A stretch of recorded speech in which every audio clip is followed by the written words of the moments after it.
All right, fear of conservatism taking center stage at another college campus. The University of Connecticut, UConn, banning the public from attending conservative commentator Ben Shapiro's appearance last night and offering counseling to any students who might be offended by what he would please. say. Todd Pyro was there, and he joins us now. Todd, what was it like? Good morning. It was great. You know, he's so insightful and he's so articulate. Packed house for Ben Shapiro at the University of Connecticut. The college Democrats also hosting as speakers simultaneously.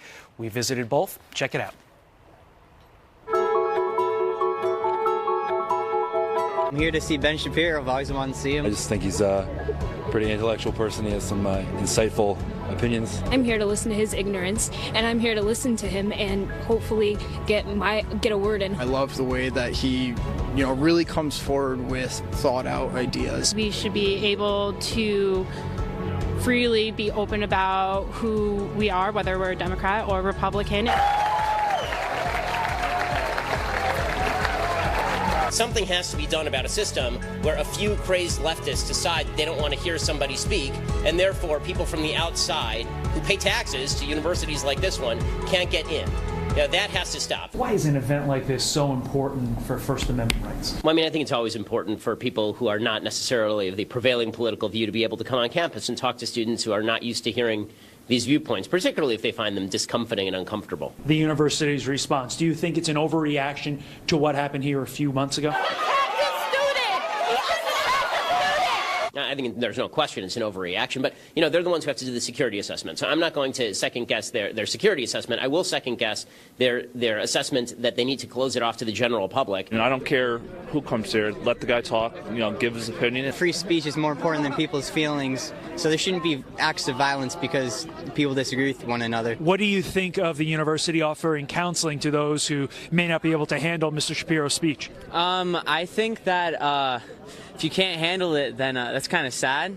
Most people here, I would think, can handle a leftist speaker. So a packed house here at the Ben Shapiro event, line stretching around the block. Let's go check out the counter event also going on at the exact same time. I think this is a much better alternative than going and giving Ben Shapiro exactly what he wants, which is for people to come and scream at him and protest him so he can go on, post a YouTube video like Ben Shapiro destroys UConn liberals or something like that. From what we understand, the university is offering counseling to those who don't agree or can't handle Mr. Shapiro's opinions. What are your thoughts on that?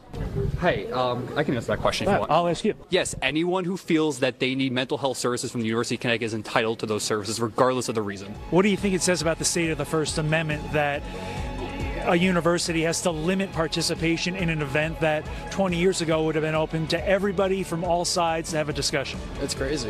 There should be a full discussion between all sides and have, be able to actually hear all points of view, especially at college campus. It's a great thing that universities have people like me, and yes, like the person who's speaking opposite me on this campus to give a variation of ideas. That's a wonderful thing. Thank you so much. I really appreciate it. Thank you for coming out. Now, the crowd at Shapiro's event was capped at 500 people. Many more turned away. It was a fascinating night.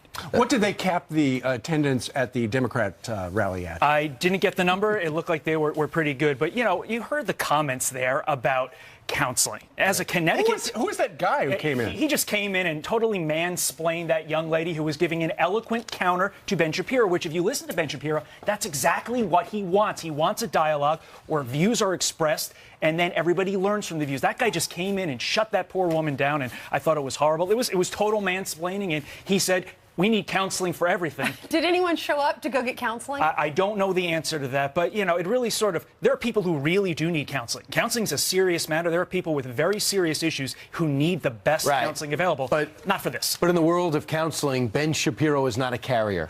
Right? He is not the reason. If you show up for counseling because of Ben Shapiro, I think that you're way overdue.